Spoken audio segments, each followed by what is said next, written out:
Hello there, Qckslvrslash here, and today I have a video of my own. I've been featuring a lot of your guys' videos, and it's about time that I shared something of my own, and this game turned out really well. But oddly enough, when you look at the teams, Tier 10 game, I'm in my Tier 9 British cruiser, the Neptune, but on my team I have a division of 3 guys from my clan, OP Gaming, and on the other team, the B division is also from OP. I'd been playing a number of games last night and hadn't run into any of them, and then all of a sudden I see a whole ton of guys from my clan. And they're all down to the south, going for A, and they actually dragged me into their TeamSpeak channel like, "Go, Qckslvr, it's all up to you, you're the only one at C." And those words are going to ring very true, as you will see. So, off the bat, I move maybe a little closer than I normally would. Maybe staying behind that island would have been a better call. But I wanted to support the Qckslvrslash. I wanted to make sure my guns could shoot anything spotted up to those islands, and that's why I went here. And I have a pair of DDs, the Qckslvrslash and the gearing, and I figure, you know what? Lots of spotting isn't going to be a problem. I'll have things to shoot at. So I pop my smoke, start slowing down, and get ready to really just start shooting the shit out of everything that I can see. And I'm really just picking whatever target happens to be the most side on is the one that's going to get my attention. You can see right there, I actually stagger my guns so that I don't shoot the Otago that came dangerously close to me, and actually a little upset that he did drive like that, because he was spotted going into my screen and some shells could have been aimed at him and hit me pretty hard. But you're going to see pretty quickly I realized staying here is not an option. That Otago gets wrecked. I knew there was destroyers up here, so I knew torpedoes would be an issue, and both our DDs kind of just sat there. They put their torps in the water, and they haven't actually pushed far enough to detect their DDs. So as a result, you know, all I had to shoot at was a couple battleships, the Zhao, and, well, the Neptune that went into smoke.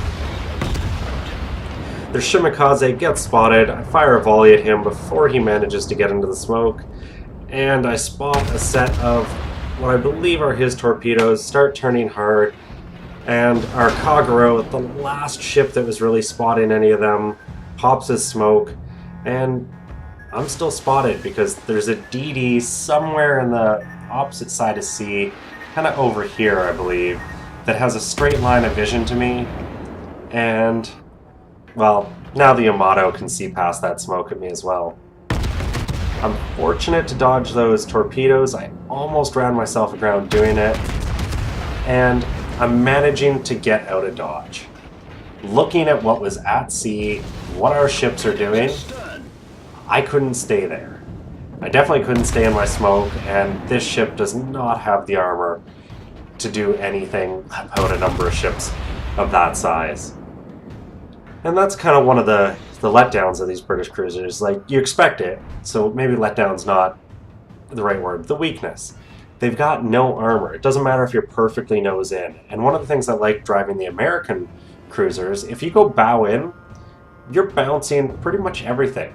Occasionally you'll get sitted through the bow from a battleship, but everything else is just going to bounce down your sides. You've got 6 barrels facing forward, and that heavy American AP that just seems to do a lot of damage and really punch into citadels. The British cruisers, the same cannot be said. If you get shot in the bow, that shell is going into your ship.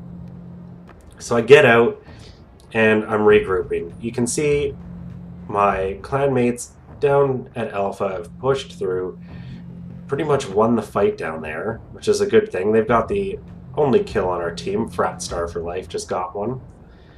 And they're pushing towards B. I'm calling for help, because I know I'm in trouble. However, at least one thing is going to get eliminated off that list of ships that I have to worry about. And that's this Qckslvrslash, who I think was trying to race down and get to the south of this island to surprise me with torpedoes. But they were spotted the whole time. One volley, 6,000 damage, and, well, he's dead. It's time to switch to another destroyer. And the next target for me is going to be this Benson. Now you can see at first I'm really thinking, I gotta keep opening. I don't want to close a bunch of destroyers and get torpedoed, but that Benson's doing a really good job of weaving. You can see my friendly Kagro was shooting at the Benson, trying to get him, but he quickly got nixed by that pack of destroyers in sea. There's 5 of them all at Charlie, and it's a good thing I chose not to stay, because I can guarantee you I would have eaten a torpedo. So the Benson continues to kind of slip past my volleys, so I throw the torpedoes in the water, seeing that he's smoking, just in case he decides to sit in that smoke, but for some reason he keeps charging at me, and this is a big mistake on his part. You can see I'm starting to turn up, and I'm doing this to try to get his broadside. I'm hoping he keeps going pretty much on the same heading, and that I can start to get a bit better angle than just his bow, and he weaves right into one of my torpedoes. So I'm up to 2 kills, 43,000 damage, but this game is definitely not in the bag by any means. We're down on ships, down on caps for now. Mind you, we're about to get Bravo here. And, well, we've gotten a Turpitz up there, who's definitely dead. Their Yamato finishes him off. So that's when I decide I've got to get in this fight. I know that my guys are pushing into B, so I'm going to have support. So I start to kind of try to turn to the north. And my plan is to get up along this edge of land, use it to protect me from this Turpitz, and hopefully put some shells into him. And that's when Katum, another OP gaming guy, gets spotted just outside of B, and all I'm telling my buddies is, if you can flush him out this other side, like push him a bit, the second he clears that edge of land, I'm going to start shooting at him.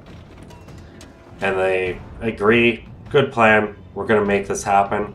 And I think Katum saw it coming, because while he's side on here, you can see he's turned just far enough north to be on the far side of this little island, which is going to block enough of my shells that I don't really get the damage in, but I'll come back to him.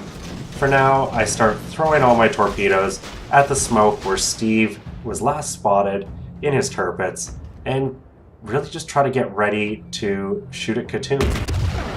Steve gets respotted, so I commence firing at him, and Katum got spotted momentarily, but I think the Turpitz has to be the primary target. So first volley, did 1,000 damage. Second volley out, it's looking good. Don't really get much out of that. Maybe this third or fourth one. Come on, shells, I know you can do this. There we go, 1900, there's some damage. Start getting all my guns on him again. 600 out of that volley. And I'm just waiting for the big hit. And, well, 33 damage is the big hit that kills him, because one of my allies put 7,000 damage and left him on next to no health.